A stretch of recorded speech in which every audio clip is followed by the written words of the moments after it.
Hello, my name is Ileana, and I am a star traveler. And what that means is I've had many different lifetimes as an extraterrestrial being, visiting various different worlds, galaxies, and planets. As well, I am a secret space program asset that was in the interplanetary corporate conglomerate on the Mars basis. I did a 60 and back, which was a quantum leap time traveling program associated with the secret space program, the ICC factions that were on Mars. So basically it was time traveling 60 years. I am 33, but biologically I am in what would be like 60s. So that is basically the component of my secret space program aspects. And I've had also been abducted by various ETs, particularly the reptilians from the age of 2 to 10. So I've had experience dealing with many different extraterrestrial species as an ET contactee, as an ET abductee, and as an SSP asset as well. While I was in the secret space program, I worked with various different ETs and interacted with them. I did language translation, I did communications work. I also worked on the cybernetics labs that are attached to the Mars bases. So what I saw was human components being augmented and spliced with cybernetics together to create a cyborg being, to basically create a new being, a new life form. And those cyborgs were sold or given away as scouts or soldiers to various other ET races to trade for medication, various trade routes, planets and stuff where you could trade things. So that's very important to the interplanetary corporate conglomerate because they exchange technology and medications with other ET species. They're all about technology and advancement. So that's what the interplanetary corporate conglomerate does on Mars. They do all kinds of genetic experiments, etc., technology, and they work with other Earth-based corporations because they have associations with Earth-based corporations as well. So it's all combined in a disciplinary way in how they work out in space and what their dealings is with Earth corporations that they're attached to. So it's a very intricate process of how that happens, and I got to see all of that stuff with doing communications, with doing the cybernetic stuff, I had Neuralink implants, so I understood various ET languages. I got to visit various different planets, particularly Mars, and also the ICC Mars space station platforms that they have. They have 4 of those stationed around Mars, and they're usually cloaked. So I got to see that and serve as an asset, and mainly on the Mars bases, 11 of them. So that is my introduction, my history of the SSP and the ET stuff. That's great. That's great. If you what is your experiences? I've wrote down here. You kind of already was when came into it. What do you remember best of your time with the SSP?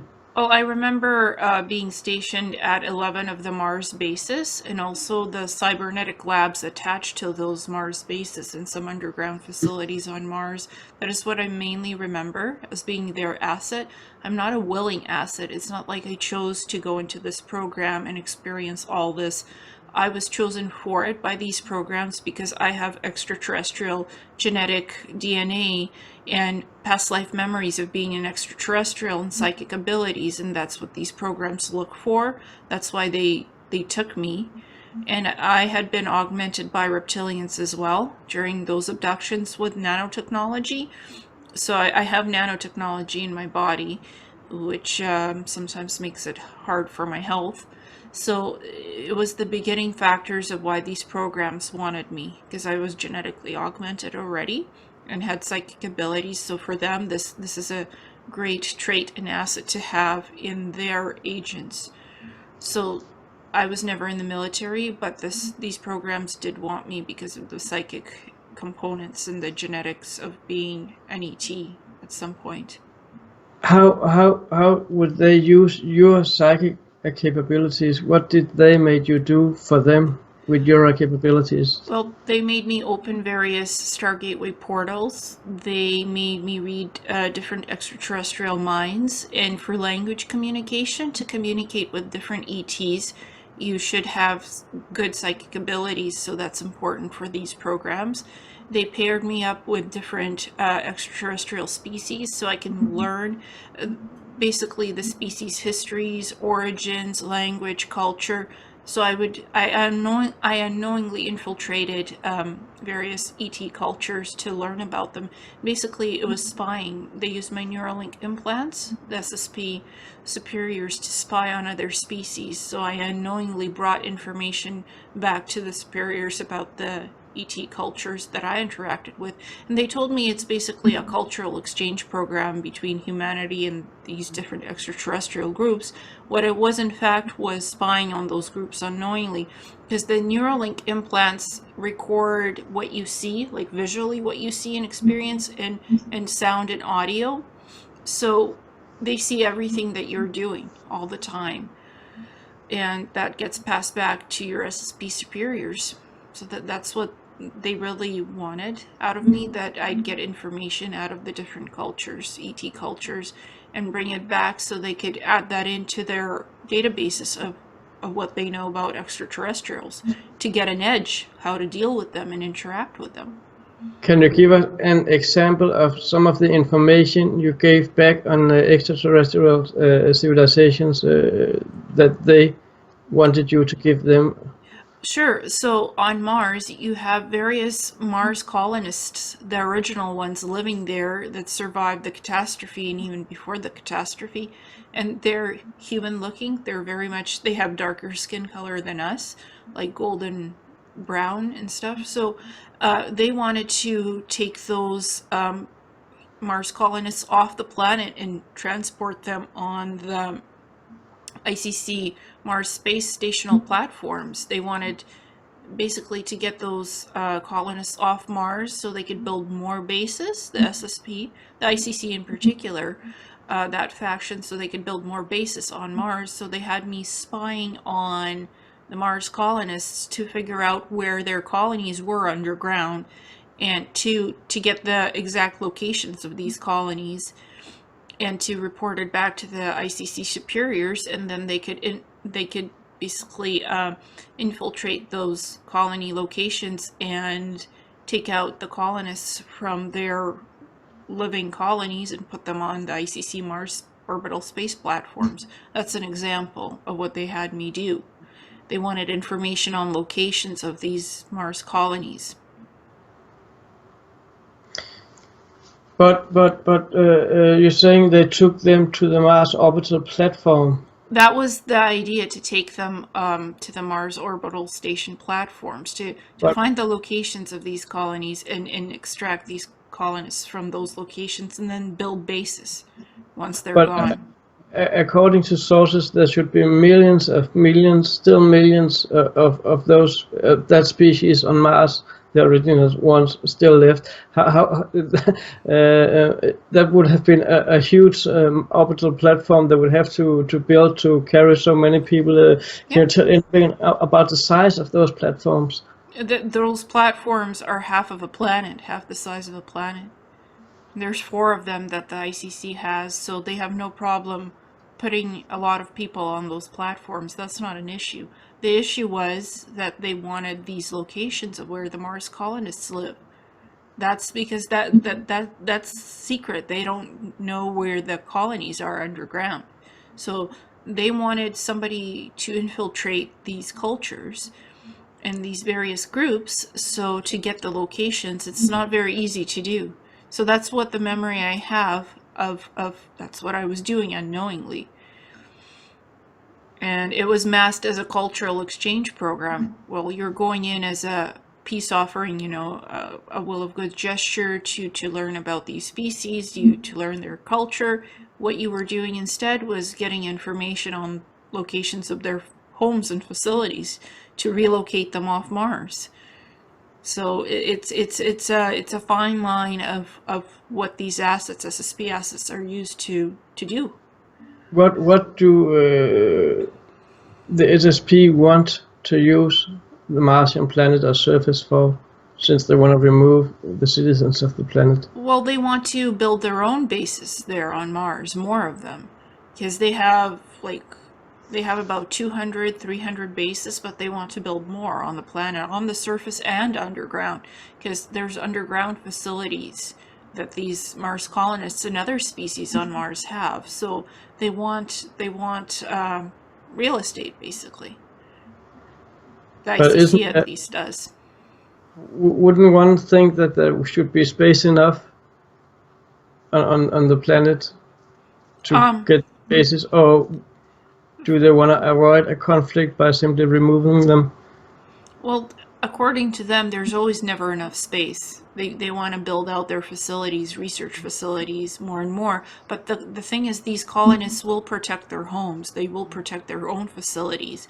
There's like a few different various ET species living on Mars and the Moon already that have their own territory, and they don't want to be removed from their homes or their facilities. They've been there first. So it's seen as, well, if we can't remove them peacefully, how can we remove them in other ways that are more sneaky, you know? So they use different approaches and ways. If one way doesn't work, we'll just try something else. That's what the SSP does. At least the ICC, the faction that I was with. So if one thing doesn't work, they'll try something else. They're very resourceful in the kinds of missions and ops that they sent us out on. Can you mention any names of people today that can back you up on what you have told us today? Other who have been working with SSP, super soldiers, etc., etc. Well, Kevin Tremel remembers me and the ICC, me training him in a swimming exercise, so he's remembered me. Anthony Zender has remembered me on different Earth Alliance missions. So there's Rochelle Stannenforth. She remembers me in some capacity. KJ Scoops. A few different people have reached out to me and said, we remember you from these mission recalls, and I've remembered them as well. The way I see this is I don't look for verification of who remembers who. This is my individual experience. So names for me, name dropping is not very important for me. I just want to clarify that. It's like trying to vet people. Were you in this program or were you not? Were you part of this group or not? This is all based on memory recall of events and experiences that happened while they had us in these programs. So it's not based on any actual real physical proof. There's no physical proof. So how do you quantify all of this? That's what I always say. Don't measure it by saying, hey, I remember you from here or there. That's your memory of what you say you've seen me where and how. I might not necessarily remember the same thing or see you in that same capacity. So name dropping isn't, for me, it's not the most important part of this. No. So with disclosure and the secret space program, where do you think it's all going, Ileana? Well, I see it, people, more SSP experiencers waking up and coming forward with their stories of what happened to them, and us comparing it to the people who've already come forward and putting the puzzle pieces together. Trying to corroborate the experiences themselves, the similarities in it, and there's also differences. So the more that people come out and share their experiences, the more we can put the puzzle pieces together and get a bigger picture of what's really going on here. That's what I see disclosure doing. And what about the misinformation factor and do you think that's part of the secret space program as well, putting that misinformation in there? Yes, of course, yeah. People do it all the time. And sometimes even what we recall from our experiences, we might get something wrong. It might not be totally accurate because we're counting on our memory recall of these things. So it might not be like, the nuggets of information is correct, but some things in it are not accurate down to 100% because you're relying on memory recall of experiences. So there could be disinformation or misinformation in it. Sometimes the three-letter agencies or other, dark shadow government groups put out disinfo agents to mix it all up in the ufology communities and the SSPs. That happens. It's regular mode of operation for the agencies to do this, or for a secret space program to put out their assets and agents to provide disinformation as well, because that's what they're trained to do, actually. Yes. To lie and cheat and just to keep a straight face while they're doing it. That's part of the training. I've mentioned this on several different times in private with SSP experiencers. Or I said, don't trust everything you see and hear and who you deal with, because everything is not what it seems like. Not at all. There's so much that happens behind closed doors. It's just incredible what happens behind closed doors. Mm-hmm. Is there anything we can categorize as a proof of the existence of SSP, physical evidence, video, other statements from people of higher rank? Do we have some evidence in the public? It's what you consider as evidence for yourself. One person's evidence might not be another person's evidence. That's the first thing to look at. I consider evidence as photographs of these spacecraft flying around and following me around wherever I go at night. And I've had a laser beam that fired off at me from a triangular craft ship that's silver blue on January 3rd. So, and I accidentally photographed it with my cell phone while I was being blinded by this laser beam. And you could see from the roof line something shooting at me, this reddish yellow laser beam. And then the ship disappearing. So I accidentally took a photo of it and took a photo as the ship materialized and then dematerialized.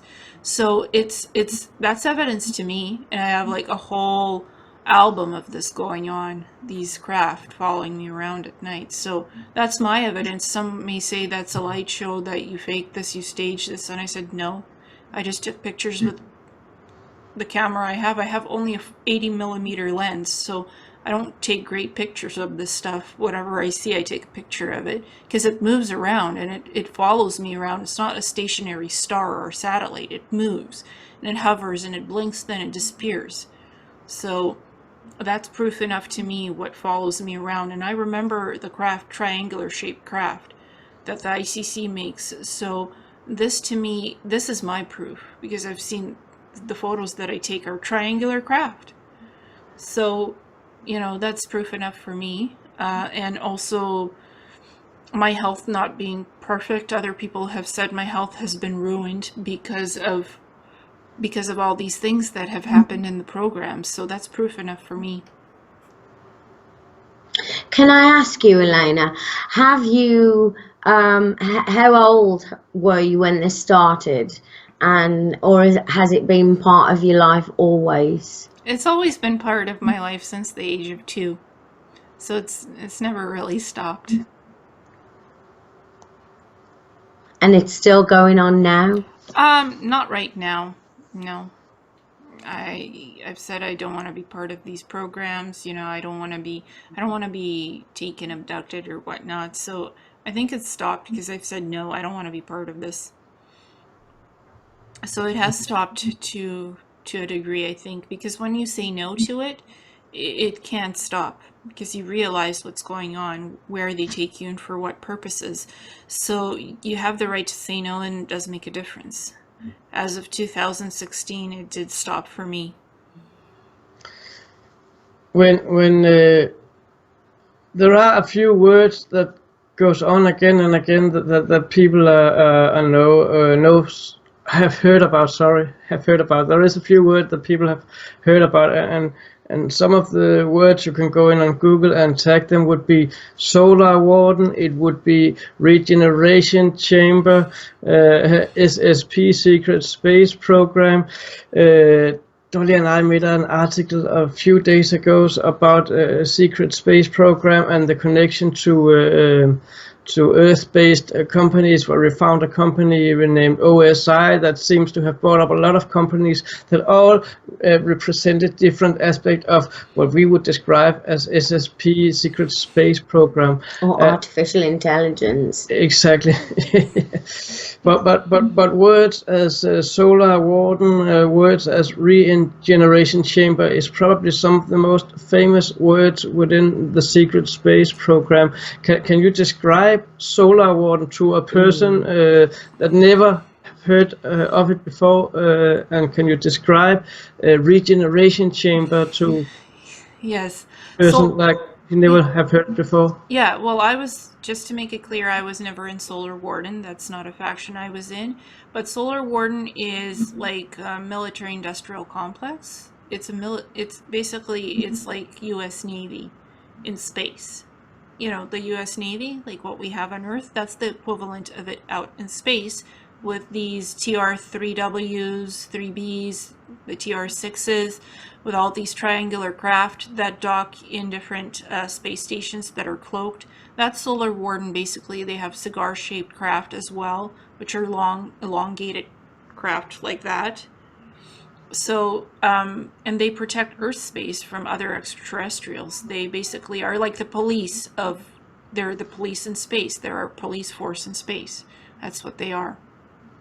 That's Solar Warden in a nutshell. And they have different various countries working together, Canada, US, and other countries. So it's multicultural, multilingual now.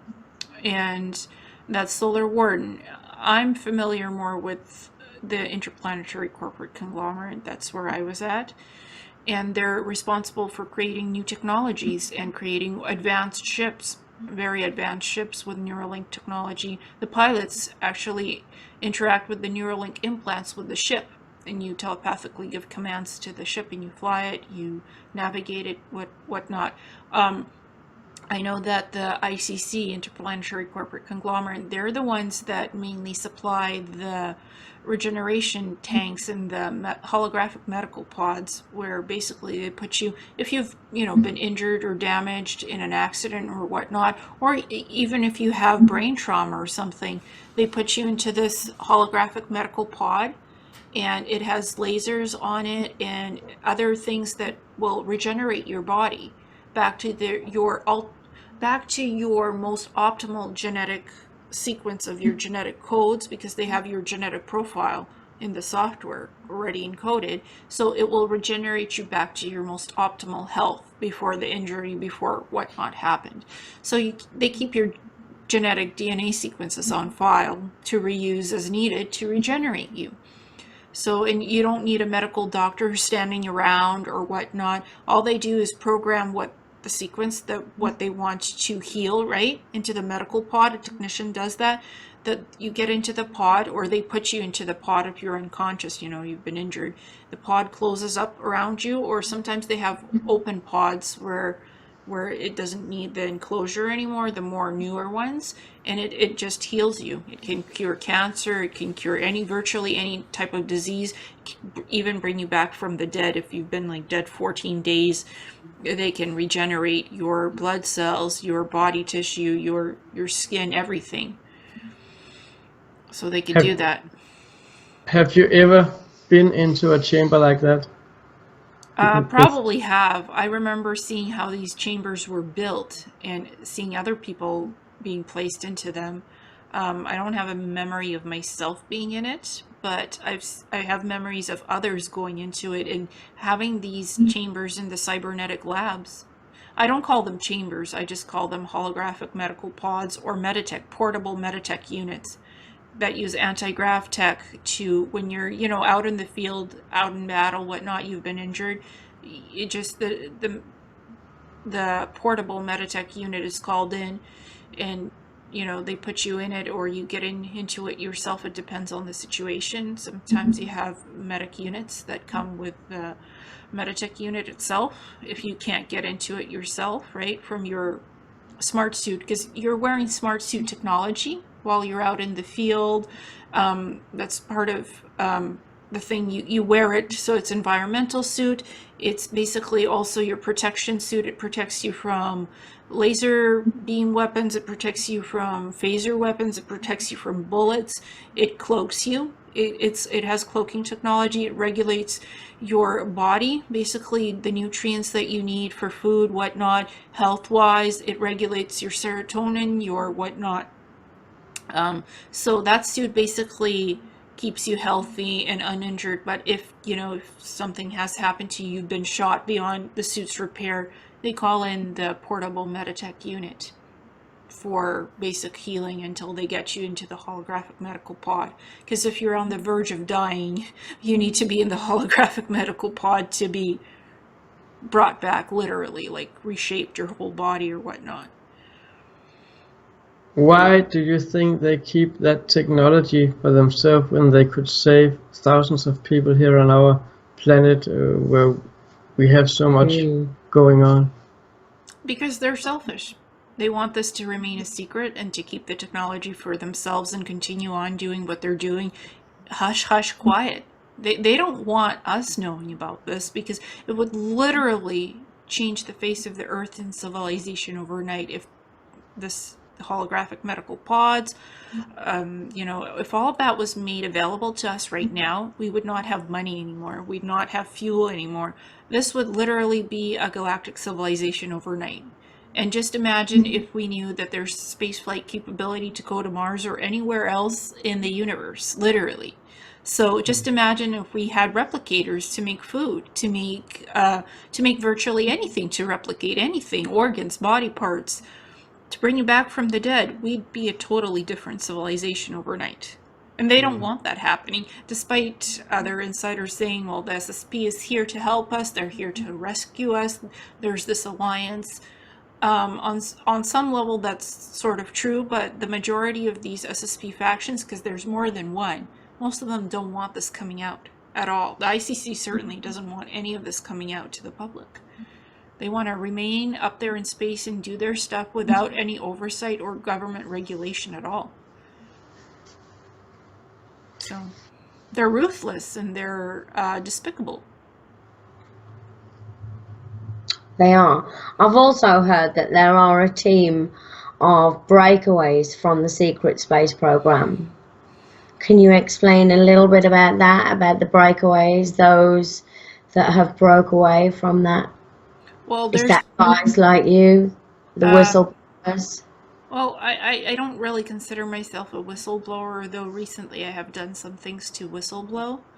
I consider myself an asset, an unfortunate asset that just remembered what I've remembered, and I want to share it because other people are coming forward and asking questions. Well, what is this? What happened to me? Can you clarify? Can you give me some answers? And I said I can give you the basics, but you have to dig deep into your own mind and see what you remember as well. I can't do all the work for you. So that's, I guess, I came forward. I was just chronicling my own experiences. I never thought that anybody else would look at this. I just made the YouTube channel, the website, just to chronicle my own experiences and populate it with data, I guess, because that's what I do. I've worked in research for like almost 11 years, so in a research facility. So it just came naturally to me, like, just to chronicle everything that I've remembered. I didn't do it to be a whistleblower or to be an example for somebody else on this stuff. I just put it out there. I never thought that people would look at this and like compare it to their own experiences or try to figure out what's going on.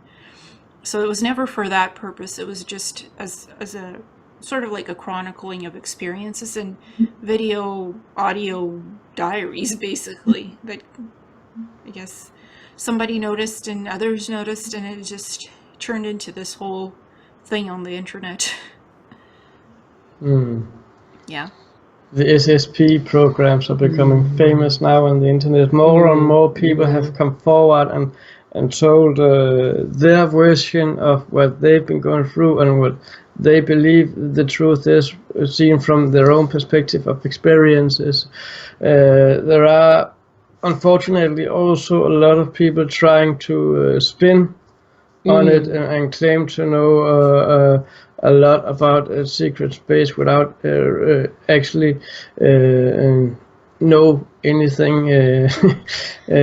Do you meet some of those people that don't know anything but copies your work or your experiences? Do you meet them sometimes? I've never had anybody copy my work. I've been told that I've copied other people's work, which I don't agree with. But you know what? Some people are trying to make money out of this. Do conferences, do talk shows, comic books, whatnot. They're franchising the secret space program. They're doing shows. To each their own. If you think you're bringing disclosure out in the world, and that's the only way you could do it, that's fine. You have the right to do so. I don't choose to do this for money because I believe that it should be open access information to anybody. There's so many new SSP experiencers coming out. What do they have to compare their experiences with if all of this is paid? How can they get access to those paid shows? Most of them can't afford it. So they find everything that's on YouTube, on Facebook, and these various support groups, SSP support groups.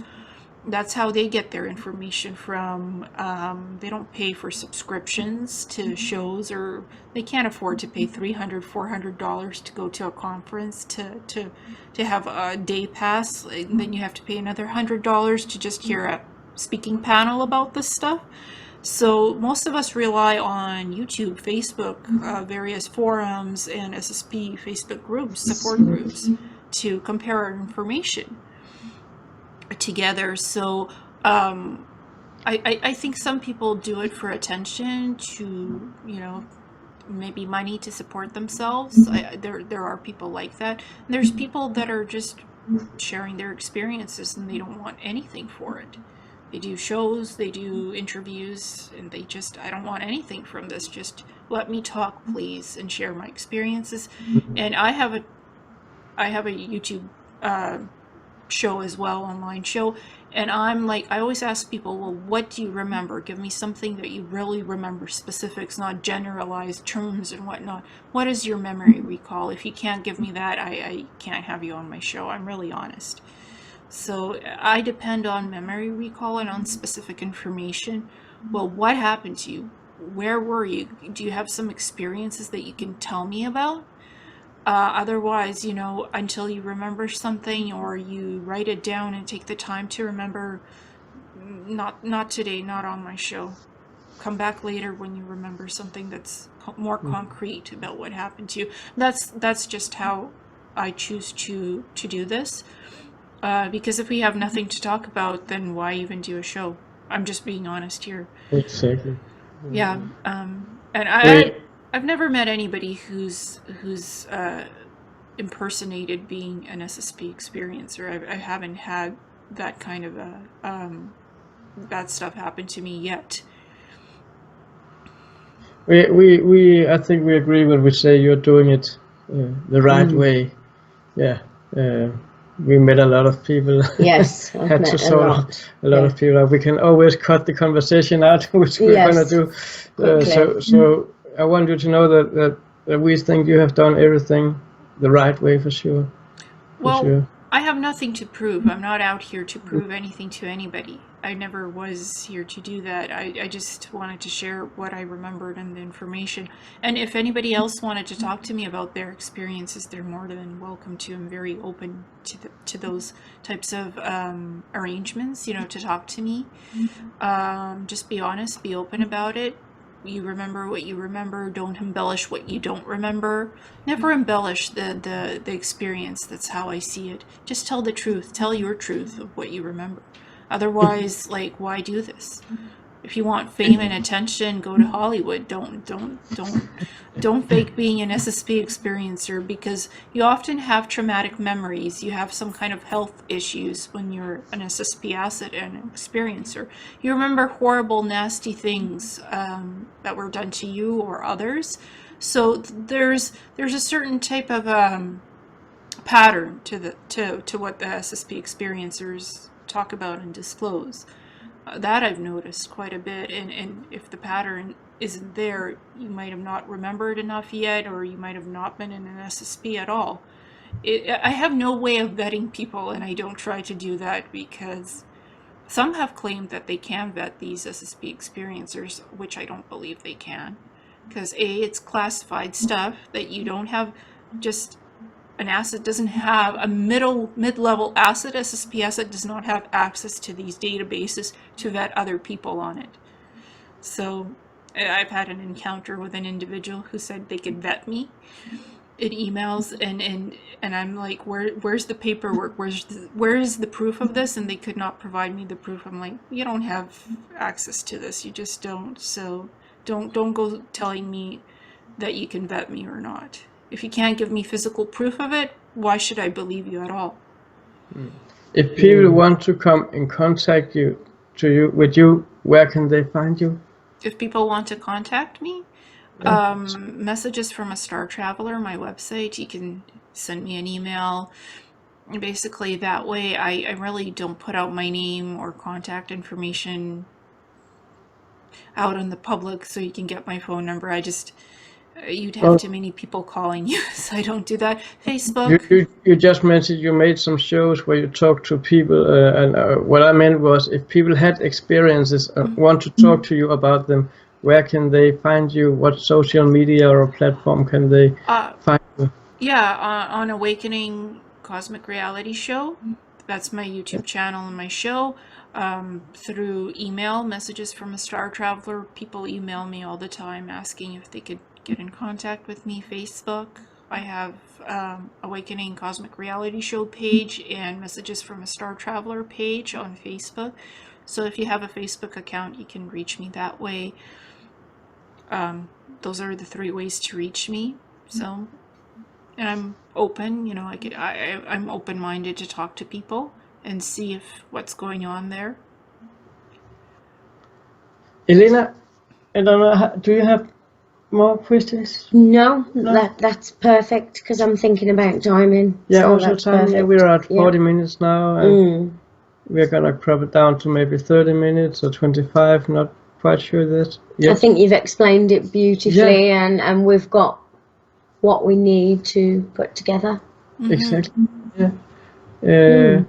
I think we're gonna end it here. Yes. Yeah, and we'll like to get back to you a little bit later because we're gonna continue. We are going to Miami in March and do some recordings on camera. Perhaps we could do a little bit more with you if you'd like to do a little bit more. Yeah. Because we find if we do it too much all in one go, people get tired, and it is traumatic, as you say. Some of the experiences that you've been through. I've managed to talk about it for like 2 hours straight nonstop, and I've been okay with that. Like I've put out so much information about what I remembered. There's literally video presentations that I've put in PowerPoint, then put in video, and then voiced over because about what happened on Mars, about what happened on these space orbital platforms. There's so much I can talk about what I remember in more detail. We can spend hours doing this. I would really like to get more into those space orbital platforms. Yes. Yeah. Sounds very, very interesting. Indeed. Truly, it does. Yeah. So I think for now we're keeping this one for now and having a look at that. And we are talking to some of the other guys, William Whitecrow here in a few days, and we have Tony Rodriguez, as you recommended. Yes. I haven't made a date with him yet, but we're going to have William in first and talk to him. And when we have spoken to everybody in our program, we evaluate, and we probably want to get back to a few more people and have some more words from them. And with you, I would like to hear some more detail about the orbital platform, because that is what people can relate and connect to secret space when it comes to nuts and bolts and something existing up in space that is closed. Sorry if I only could speak. It's okay. Yeah.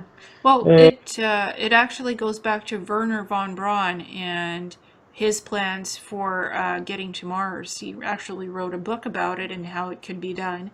And also he had specifications built for these various cloaked space stations, circular space stations. It started with him because he was brought from Germany to the US and he worked for NASA, and he actually built out these space orbital platforms, the early versions of it.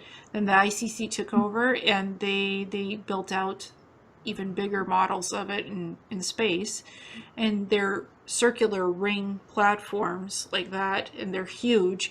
They have several levels on them, and they have also communications arrays, like long arrays. In the front is the array, then the body of this platform itself, where living quarters are, the bridge, communications, whatnot, and in the back you have the engines, the spinning engines, the gyro engines that use plasma to power partially plasma to power these space orbital platforms, and they can move around, so they can leave planetary orbit. They can be moved and cloaked.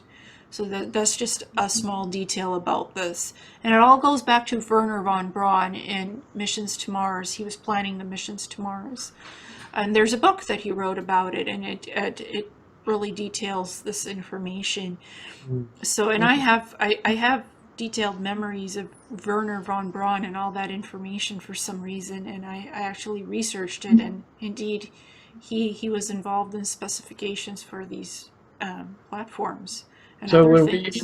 So when we in public are being told that he worked on the V2 rocket, that was the main structure behind the V2 rockets, it's just a facade for what he was really doing, working with the Honeybee craft and so on and so on. And we have, there are 5-6 different versions now today from the Honeybee, from what we saw in 1939, I believe it was, until now, and they have developed, not further developed the Honeybee, but built a new one, mentioned something else, and not the Honeybee, and I can't remember the name now, and that is all something coming back from Wernher von Braun and some of his German colleagues that was taken with him from Germany after World War II to work for the American government. Yeah, the Honeybee, I wouldn't be surprised if he worked on the Honeybee, but he worked on so much more. He worked on various vessels that would take you to Mars, that use anti-grav tech and plasma engines that actually go to Mars. So he worked on those. That's even more advanced than the Honeybee, and he built out the space station platforms. They used his original designs to make the space stations more advanced when they put the parts together out in space. So, and the book, he wrote his own book about this. The specs are there. So I'm like, I always look for proof. Well, okay, I have these memories of seeing this information. Well, how can I connect it in reality? I never knew that actually Wernher von Braun had plans to go to Mars, that he was planning the trips, how they'd build these space stations, how they'd build these craft. He was actually putting this in stages in his book and making physical plans. He was building these things already. And, then he died, or supposedly died, and didn't finish this, but he did finish it, and his work was taken over by the ICC. But the book is there. He wrote the book. The book is there, and there's images of these specifications of he had an artist paint the space station platforms. They look very similar. They're circular. They look very similar to the ICC orbital space station platforms. So they used his design and as a launching point to build it out further. That's all stuff that's been cataloged. It's there. So people can actually look at the book. They can look at the images, the artist renderings of this. I have an image of what these orbital Mars space platforms look like, and it's in one of my presentations. So it's nothing I drew myself, but I find comparables on the internet of what things look like that I remember. And I put an image of it, right, in my presentation, and a written description by me of what this is. Now I take the time to voice it over as well, because people don't want to sit there for hours reading stuff in a video. So we are the YouTube generation, we want to see, we don't want to read. And it's actually, I'm glad you're saying that about the invention of the craft that went to Mars with. That was just like the Hornby craft, because we have spoken to other whistleblowers, not just now, but before that, the last 2 years, and one of them actually spoke about him in the early 80s on a military project, coming into this facility where they had this craft he described as a Hornby-shaped craft. He didn't say it was a Hornby, but it has the same shape, and with that craft, he went to Mars within 30 minutes from they took off to they were there, and he was telling this, has been telling this for years. So it's a kind, already here we have the first link from what you're telling us to what other people are telling us, and I don't know if you know this person, William Whitecrow, but again, there are so many links between different people and what they have experienced that for me is a proof. I can only talk for myself. Is a proof of that this actually is going on, and it has been going on for years, and the technology has been there since the 1930s, or maybe even before, you know. We can connect it to Antarctica also because what's going on Antarctica? Why is everything so secret down there? Why do we have 64 or 68 bases where only 34 of them are registered as research bases, and the rest you don't know anything about, but you can find them on Google Earth anyway, except from the middle of Antarctica that is blurred out even on Google Earth.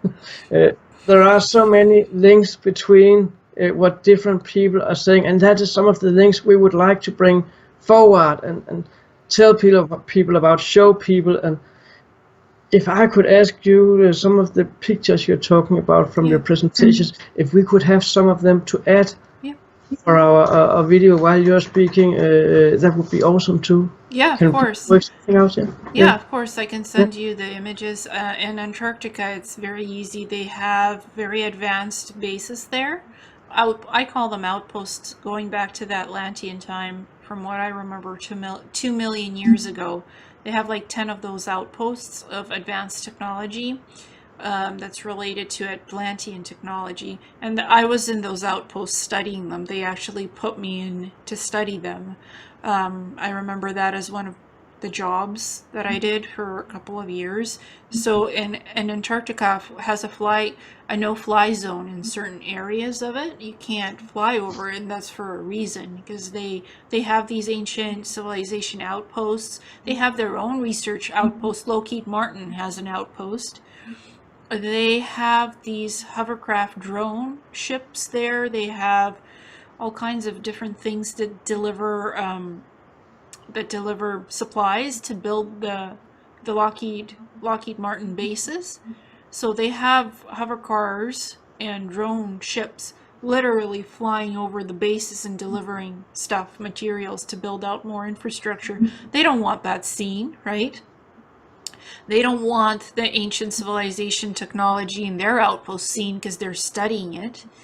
And there's various ancient craft that have crashed all over Antarctica, 3 or 4 of them, and they're studying that stuff. And they have the old German bases there as well, because the Germans, it's rumored that they escaped to Antarctica, so they have those things there as well. So it's a whole thing that they're doing out there. They're finding ancient technology. They're building out their own technology. They're launching craft from Antarctica. There's launching bays and facilities right everywhere where there's water, where they launch their craft to leave Earth orbit or to go underwater in the submarines. So there's a bunch of different things that are done in Antarctica, and that's just, a little overview of what Antarctica is. Just the top of the iceberg. Yeah. And if the ice melt happens even more, things will be revealed, because it's all under the surface of the ice, mostly. The base is underground, and if that starts to melt, what are you going to see? The satellites are going to see something interesting pop up. This ancient history of rich civilizations. And these outposts, the Atlanteans had many of these outposts all over the different continents on Earth. So Atlantica is just a small little piece of the puzzle. Yeah. I have one last question for you. Now we're speaking of Antarctica. we all know about the news feed that came up on social media as in the news about Buzz Aldrin being on Antarctica and being transported away, and in the public was told that he was just suddenly became ill and had a heart failure or something like that, and he had to be transported away. And then 2 days later, he sent a message on Twitter saying it's pure evil what's down there, and he removed that message again. What do you think Buzz Aldrin experienced or saw on Antarctica? Well, they might have shown him a Nazi base. That would scare the living, out of you. If you were shown a Nazi base with a bunch of different experiments. I can only speculate because there could be so much that they showed him. There's different factions there as well, and different components of what they do. Lockheed Martin is there. There's these advanced ancient outposts there left by Atlantean civilizations and other ETs that were in Antarctica before or after. So, and there's modern things. There's the German bases. There's a lot of, they create new technology there. They launch their ships from there as well. They also have the black vaults. They have the library repositories in the black vaults in some of these facilities. So there's so much stuff going on. There's a connection to the Vatican with the black vaults, and they stored part of the, from what I remember, they stored part of the Library of Alexandria material in Antarctica in one of the black vaults. So that's, half of it is there and half of it is in the Vatican underground. There's all kinds of connections that are there in Antarctica. So I can only speculate, maybe they showed him something that was really horrid, that it scared the bejesus out of him and he had a heart attack, or got so excited that he had a heart attack. It's when there's mind control aspects involved, it could have been anything, really. Like, he might have experienced a virtual simulation that he went to Antarctica and saw something that, they can implant into your mind virtually anything and make it look so real and sound so real. So, and then he deleted it because he was probably threatened by somebody. Because he was, afterwards, where President Trump was making his speech about the new Space Council, right? You saw Buzz Aldrin standing beside him, making all these faces when Trump would say something very particular. Buzz Aldrin would look at him like that and make faces. What is that? That is literal disclosure when somebody, when the president says something and this guy next to him who's a famous astronaut makes a face, that's disclosing something overtly to the public. That's overt behavior of disclosing. And people are like, okay, well, this particular thing was said, and Buzz Aldrin made emphasis of it by making a face when the president said this, so there's something to it. How people act in their mannerisms and behavior, what they say, it can tell you a lot about people and what experiences they're sharing, from what I've found. So Buzz Aldrin knows a lot more than what he's really telling us, that's for sure. Oh yeah, I think most astronauts do that. Have a lot of knowledge that they are not gonna tell us about. Yeah, so there's so much information, rich information out there for people to look at, and I say use your discernment and be very careful what information you're looking at and what you're reading. Double check the sources. If somebody is saying the same information more than once and it's said in a specific way, double check that. And I've really enjoyed talking to many of the SSP experiencers in the Secret Space Program group on Facebook for veterans that have been in the SSP. They have a lot of rich information, and you probably are interviewing some of those people from there. Yeah.